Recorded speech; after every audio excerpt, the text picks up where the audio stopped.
नमस्कार दोस्तों। आज की पीढ़ी सेल्फ़ी या रील बनाने के लिए 50 बार रीटेक कर लेती है और उनकी मेहनत देखकर अच्छा भी लगता है।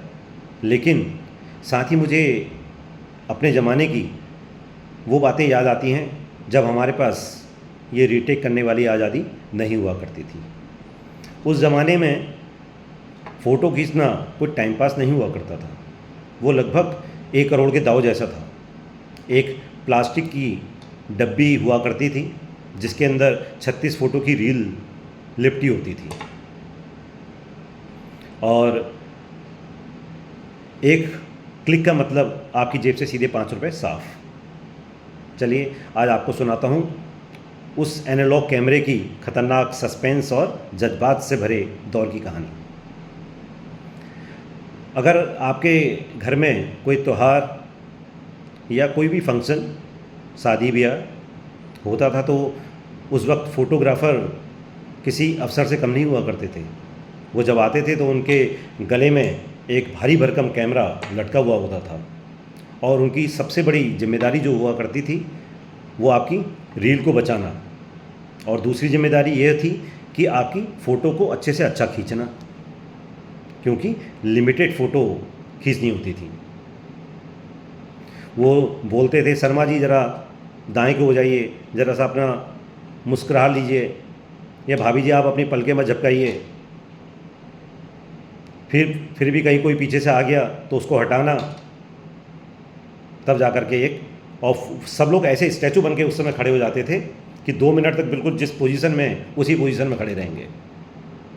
जब आती थी आवाज़ क्लिक की और खर्र करके रील आगे बढ़ने की, तब समझते थे हाँ अब आज़ादी मिल गई है। तब वो विश्राम की पोजीशन में आ जाते थे।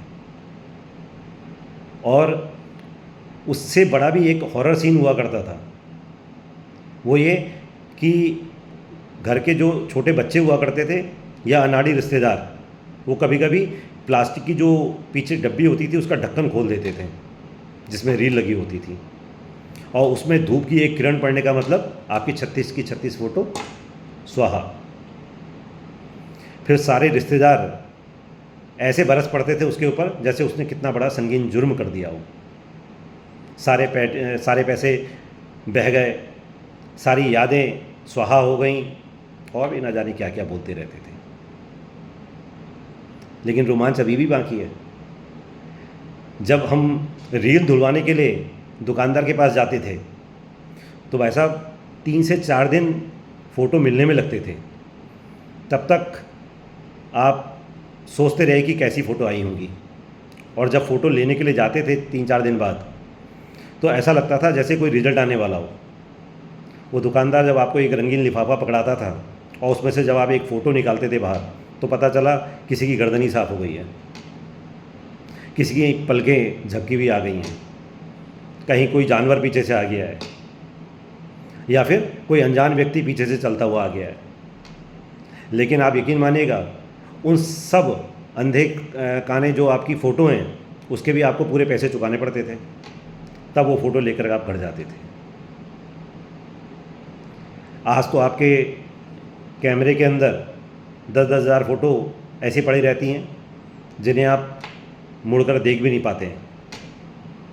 लेकिन उस ज़माने की एक एल्बम आज भी अगर किसी अलमारी से धूल भरी उसमें चढ़ी हुई निकाल लेते हैं और पूरा परिवार जब उसे देखता है तो फिर भी आंखों से आंसू आ जाएंगे और एक मुस्कुराहट भी आती है पुरानी फ़ोटो देख करके, तो वो भूले नहीं भूलती। दोस्तों, क्या आपकी भी कोई पुरानी ऐसी याद रही है? क्या आपने भी, जो मेरी उम्र के लोग होंगे उन्होंने वो रील वाला कैमरा ज़रूर चलाया होगा, तो कोई फ़ोटो ऐसी आपकी खिंची होगी जिसकी यादें आपके पास दिमाग में अभी भी होंगी। वो नीचे कमेंट बॉक्स में आप हमें ज़रूर बताइएगा। या आपकी उस ज़माने की कोई भी ऐसी याद जो आप हमारे साथ शेयर करना चाहते हो ज़रूर बताइएगा, हमें इंतज़ार रहेगा। मिलते हैं अगले दौर में किसी अच्छी कहानी के साथ। तब तक आप मुस्कुराते रहिए, अपना ही पुरानी एल्बम को देखते रहिए और हमारी चैनल को लाइक और सब्सक्राइब करते रहिए। नमस्कार।